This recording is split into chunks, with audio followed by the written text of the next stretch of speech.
It doesn't matter why I was there. It doesn't matter that I was hooked up to this thing that buzzed and beeped every time my heart leaped, like a man whose faith tells him God's hands are big enough to catch an airplane or a world. It doesn't matter that I was curled up like a fist protesting death, or that every breath was either hard labor or hard time. It doesn't matter because my hospital roommate wears Star Wars pajamas. He's 9 years old. His name is Lewis, and I don't have to ask what he's got. The bald head and skin and bones frame speaks volumes. More than 40,000 children undergo cancer treatment every year. The Crickets Have Arthritis shares the life-altering experience that one poet, Koyzcan, had with one such child. Young Lewis had a will so strong, but had the ability to let go like no other boy Koyzcan had ever seen. The Crickets Have Arthritis by Koyzcan.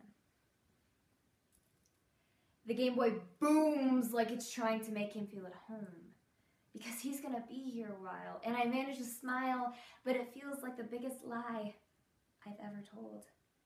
So I hold my breath. I hold my breath because I'm scared of a 57-pound boy because he's watching me.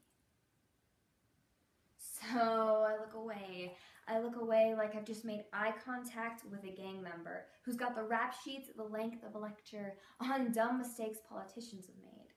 I look away like he's going to give me my life back the second I've got someone to trade, and I darn near pull out my pack and say, cigarette?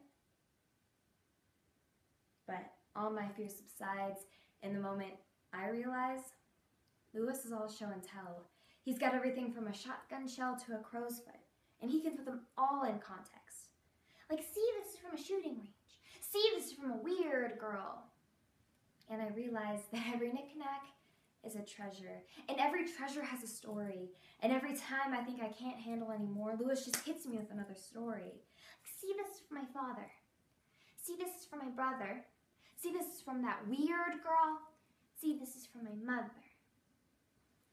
It took me 2 days to figure out that weird girl is his sister.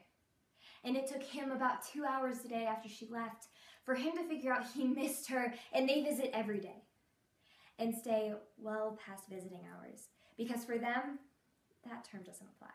But when they do leave, Lewis and I are left alone, and he says, the worst part about being sick is you get all the free ice cream you could ask for. The worst part about that is realizing that there's nothing more they can do for you. Ice cream can't make everything okay. And there's no easy way of asking. And I know what he's going to say, but I think he just needs to say it. So I ask anyway, are you scared? Lewis doesn't even lower his voice when he says, fuck yeah! I listen to a 9-year-old boy say the word fuck like a 30-year-old man with a nosebleed being lowered down into a shark tank. And he's got a right to it. If it takes this kid a curse word to get him through it, I want to teach him to swear like the devil is sitting there taking notes with a pad and pen. But before I could forget that Lewis is only 9 years old, he says, please don't tell my dad. And he asks me if I believe in angels. And before I realize I kind of don't have the heart, I say, not lately. And I just lay there waiting for him to hate me, but he doesn't know how to, so he never does. Lewis loves like a man who lived in the time before God gave religion to men and left it to them to figure out what hate was. And he never greets me with silence, only a smile and a patience I've never seen in someone who knows they're dying. And I am trying so hard not to remind him that I'll be out of here in a couple days, smoking cigarettes and taking my life for granted. And he'll still be planted in this bed. Like a flower that refuses to grow, and I was with Lewis for 5 days. But all I really know is that Lewis loves to pull feathers out of his pillow and watch them float to the ground, almost as if he's the philosopher inside the scientist ready to say, it's gravity that's been getting us down. But the truth is, there aren't enough miracles to go around.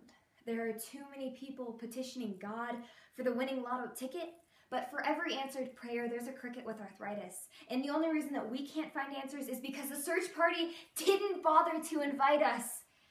And Lewis, right now, crickets have arthritis. So there is no music. No symphony of nature swelling to crescendos as if ripping halos into melodies with the way our hearts beat. So we must meet the silence with the same level of noise that the parents of dying 9-year-old boys make when they take the liberties in talking with heaven. And then we must shout until we shatter in our own vibrations, and then let our lives echo and grow and grow distant. Grow distant enough to know that as far as our efforts go, we don't always get a reply. But I swear to whatever God I can find in the time I have left, I'm going to remember you, kid. I'm going to tell your story as often as every story you told me.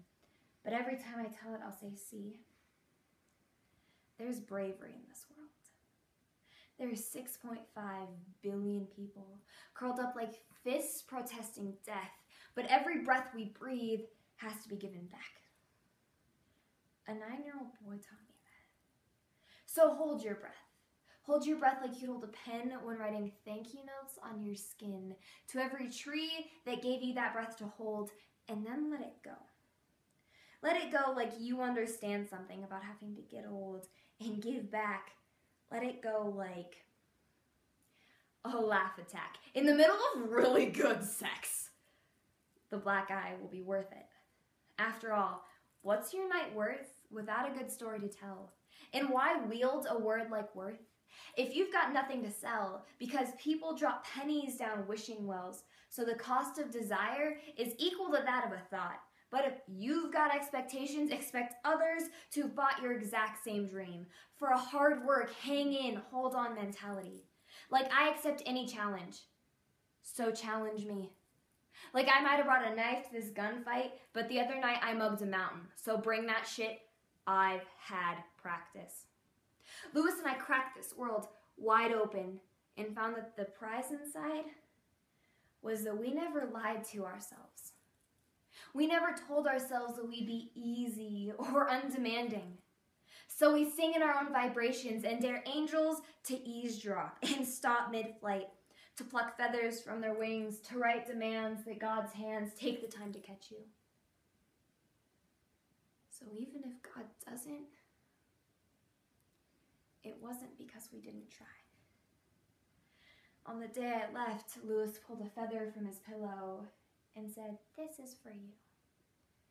I half expected him to say, "See, this is the first one I grew."